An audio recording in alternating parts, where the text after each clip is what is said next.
जांबाज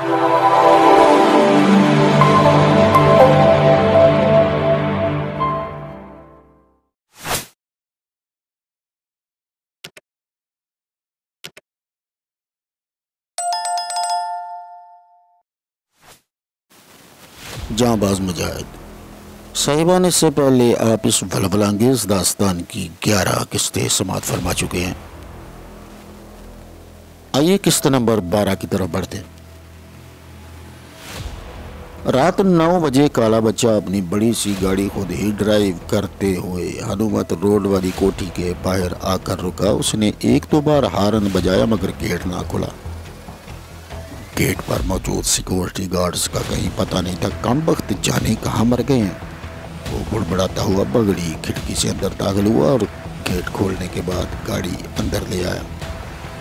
वो हैरान था कि गेट पर कोई आदमी भी मौजूद नहीं, हालांकि पहले कभी ऐसा नहीं हुआ था। बाजार इमारत के अंदर भी खामोशी छाई हुई थी। वो सर से पैर तक खुशबू में नहाया हुआ लगता था और शराब के नशे में पूरी तरह मदहोश था। वो बार बार ये सोचकर खुश हो रहा था कि आज मुसलमान लड़की को उसकी चालाकी की सज़ा इस ढंग से देगा कि आइंदा किसी को उसे गुच्चा देने की हिम्मत न पड़े। गाड़ी से बाहर निकलकर इमारत में दाखिल हुआ तो उसे मजमूई माहौल पुरअसरार लगा। नशे में धुत होने के बावजूद उसकी छठी हिस्स किसी खतरे की इतला दे रही थी। ताहम उसने तमाम अंदेशे जहन से झटक दिए क्योंकि वो तो आज किसी और ही मूड में था। वो सीधा सीरत के कमरे की जानब बढ़ा। दरवाजे के कवाड़ बंद थे जो हाथ लगाते ही खुल गए। कमरे में दाखिल होते हुए उसका सारा नशा यक बार हरण हो गया। वहाँ जीनत का नामो निशान न था, जबकि सामने रस्सियों में जकड़ा गर्दारी लाल गूं गूं करके उसे अपनी जानब तवज्जो कर रहा था। उसने आगे बढ़कर उसके मुंह से टेप हटाई और गुर्राया, तुमने ये क्या तमाशा रचा रखा है? और वो मुसलमान लड़की किधर है? गर्दारी लाल उससे निगाहें चुराते हुए बोला, श्रीमान जी वो तो चली गई। काला बच्चा उसकी बात दरमियान से काटते हुए चलाया, क्या बक रहे हो? तुम होश में तो हो? कहाँ चली गई वो? गर्दारी अपनी पसलियां सहलाते हुए बोला, चीफ, उसे मुंशी खां के आदमी छुड़ा कर ले गए। काला बच्चा ये सुनकर गुस्से से पागल हो गया। गर्दारी के चेहरे पर थप्पड़ रसीद करते हुए बोला, हरामी पिल्ले, क्या बकवास कर रहे हो? ये मुंशी खां बीच में कहाँ से टपक पड़ा? वो तो जयपुर में रहता है और ये तुम्हारे सारे आदमी कहाँ मर गए? गर्दारी लाल हैरानी से उसे देखते हुए बोला, महाराज आपने खुद ही तो फोन करके सभी लोगों को चौपांसी रोड पर तलब कर लिया था। काला बच्चा ने गुस्सा से पेचो ताब खाते हुए कहा, जलील शख्स, आज तुम ये कैसी बहकी बहकी बातें कर रहे हो? मुझे पूरी बात बताओ कि हुआ क्या है। गर्दारी ने मुख्तसर अल्फाज में उसे तमाम सूरत हाल से आगाह कर दिया। काला बच्चा का चेहरा गुस्से के बारे में स्याह पड़ गया था। उसने गर्दारी को पाँव की ठोकरों पर रख लिया था। चंद लम्हों में गर्दारी का जोड़ जोड़ ढीला पड़ गया था। वो ज़िबा होते हुए बकरे की मानिंद डकरा रहा था। अब उसमें चीखने की सकत भी बाकी नहीं रही थी। फर्श पर चित लेटा वो लंबे लंबे सांस ले रहा था। काला बच्चा उसकी तौंद पर पांव रखते हुए सर्द लहजे में बोला, मैं इस मुंशी खां के बच्चे से तो बाद में निपटूंगा, पहले तुम्हारा खून पी जाऊंगा। ये सब कुछ तुम्हारी गफलत की वजह से हुआ है। कुत्ते के बच्चे, क्या तुम फोन पर मेरी आवाज़ भी नहीं पहचान सकते? इसी दौरान प्रदीप राव और उसके साथी चौपांसी रोड से वापस आ गए थे, क्योंकि वहां पहुंचने के बाद उन्हें बताया गया कि चीफ ने तो उन्हें हरगज़ तलब नहीं किया। उन्हें कोई गलतफहमी हुई है। अब वो सभी सर झुकाए काला बच्चा के सामने खड़े थे। सबको मालूम हो चुका था कि मुंशी खां के आदमियों ने लड़की को छुड़ाने के लिए उन्हें जाली फ़ोन कॉल के ज़रिए वहाँ से हटाया था। काफ़ी देर तक काला बच्चा सभी को लान तान करता रहा। फिर वो प्रदीप राव को मुखातिब करते हुए बोला, मुझे इल्म है सान है कि असल जिम्मेदार गर्दारी लाल है और उसे इसके किए की ज़रूर सज़ा मिलेगी। उसकी दोनों जवान बेटियों को अगवा करके चौपांसी रोड पहुंचा दो ताकि उस मोटे गधे को पता चल सके कि गफलत की सज़ा क्या होती है। ये सुनते ही गर्दारी लाल ने बड़ी दाद फरियाद की थी। हाथ जोड़कर अपनी गुज़श्ता वफादारियों का तज़किरा किया था, मगर काला बच्चा का दिल न पसीजा और उसने प्रदीप राव को अपने हुक्म की तामील करने के लिए भिजवा दिया। उसके सर पर उस वक्त नफसानी ख्वाहिशात का भूत पूरी तरह सवार था और वो गर्दारी को सजा देने के साथ साथ अपनी हवस की आग बुझाने पर तुला हुआ था। गर्दारी को उसी कमरे में बंद करने का हुक्म देने के बाद काला बच्चा कदरे नॉर्मल हो गया था। उसने दूसरे कमरे में पहुंचने के बाद अपने नायब विद्याचरण शुक्ला को वहां फौरन पहुंचने का हुक्म दिया और अब वो दोनों इसी मसले पर गुफ्तगू कर रहे थे। विद्याचरण भी उसी की तरह हट्टा कट्टा और मजबूत जिस्म का उधेड़ उम्र शख्स था। विद्याचरण, तुम्हारा क्या ख्याल है, इस मामले को कैसे हैंडल किया जाए? वो अपनी लंबी सी चुटिया सहलाते हुए बोला। बास, अगर फौरी तौर पर मुंशी खां की इस हरकत का नोटिस ना लिया गया तो उसकी हिम्मत बढ़ जाएगी और हमारी हवा उखड़ जाएगी। काला बच्चा कुछ झंझलाता हुआ बोला, मुझे तो पता है, तुम ये बताओ कि हमें अब क्या करना चाहिए। खैर, मुंशी खां का फ़ोन नंबर ढूंढकर फौरन उससे मेरी बात कराओ ताकि पता चल सके कि यह सब मुंशी खां के नाम पर कोई तीसरा शख्स तो नहीं कर रहा। चंद मिनटों बाद मुंशी खां का नंबर ढूंढ निकाला गया। नंबर डायल करने के बाद विद्याचरण ने दूसरी जन्म मौजूद शख्स को बताया कि जोधपुर से काला बच्चा मुंशी खां से बात करना चाहता है। चंद लम्हों बाद दूसरी जानब फ़ोन पर मुंशी खान मौजूद था। हाँ, मैं मुंशी खान बोल रहा हूँ, क्या बात है? काला बच्चा फुनकारते हुए बोला, मुंशी खान, तुमने मुझे छेड़कर अच्छा नहीं किया, तुम्हें इसकी सज़ा भुगतनी होगी।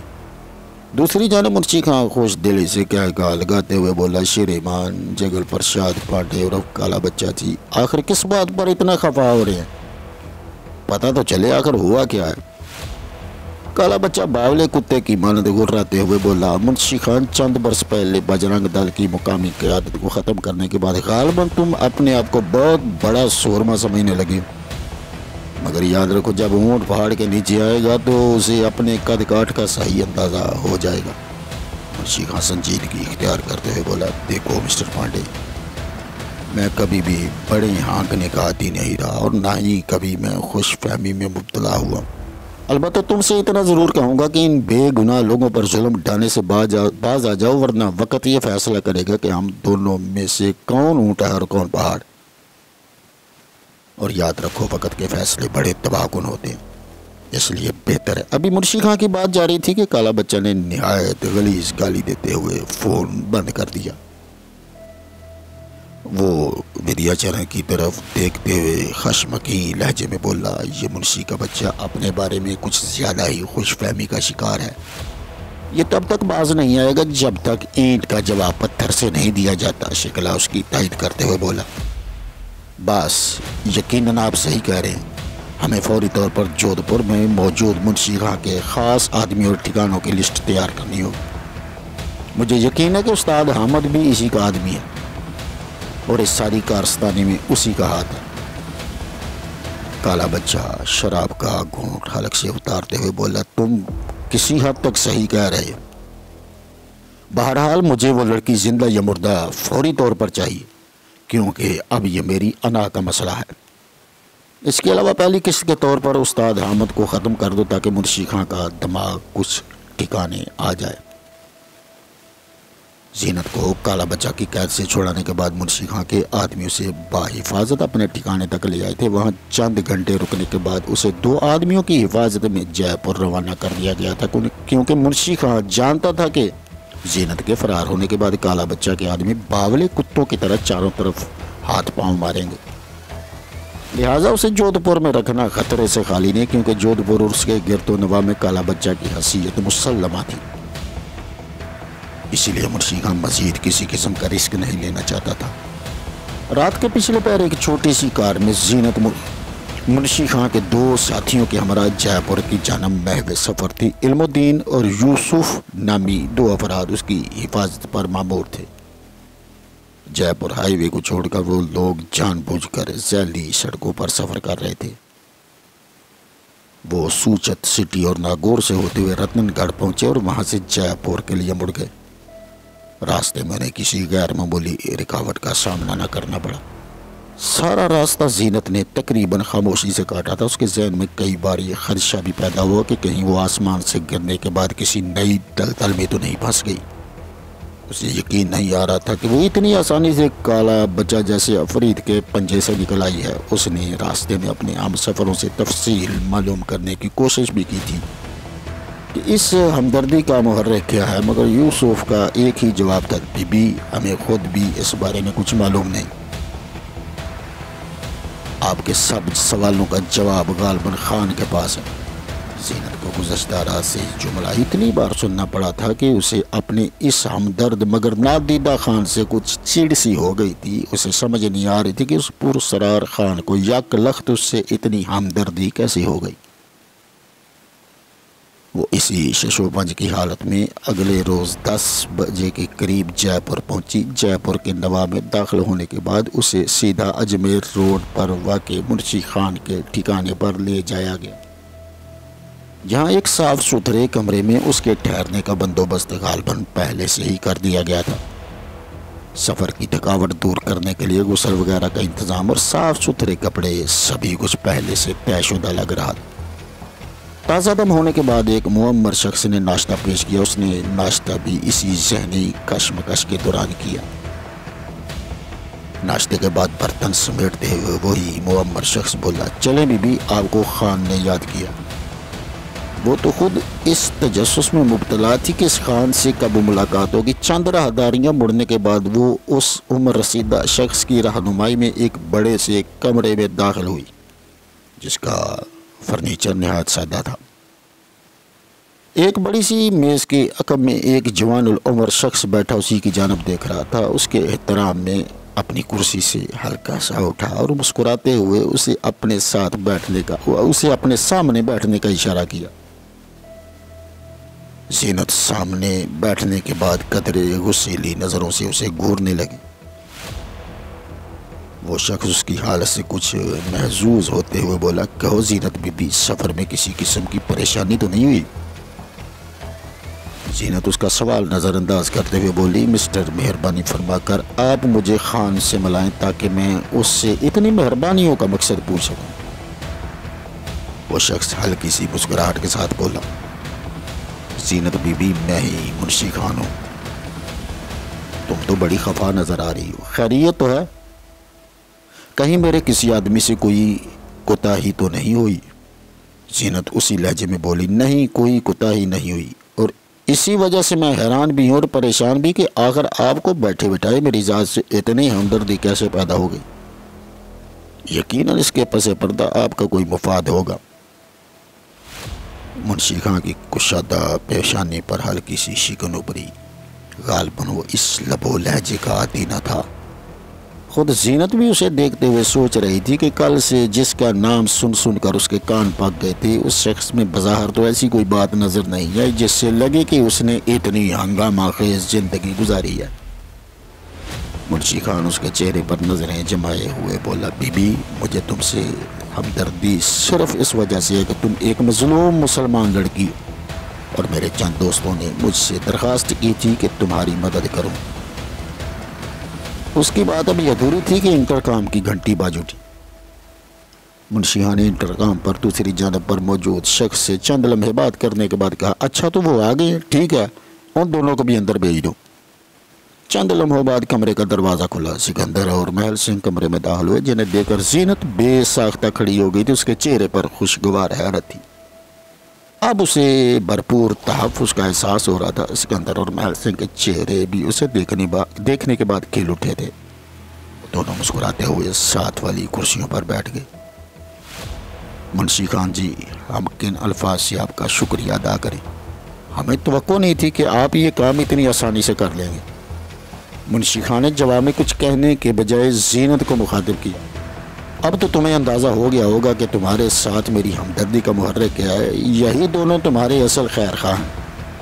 इन्होंने ही मुझे मजबूर किया कि मैं इस मामले में मुदाखलत करूं। ज़ीनत के चेहरे पर भरपूर इत्मीनान के आसार थे। उसने कुछ कहे बिना निगाहों के ज़रिए मुंशी खान से अपने पहले रवैये की माजरत तलब की।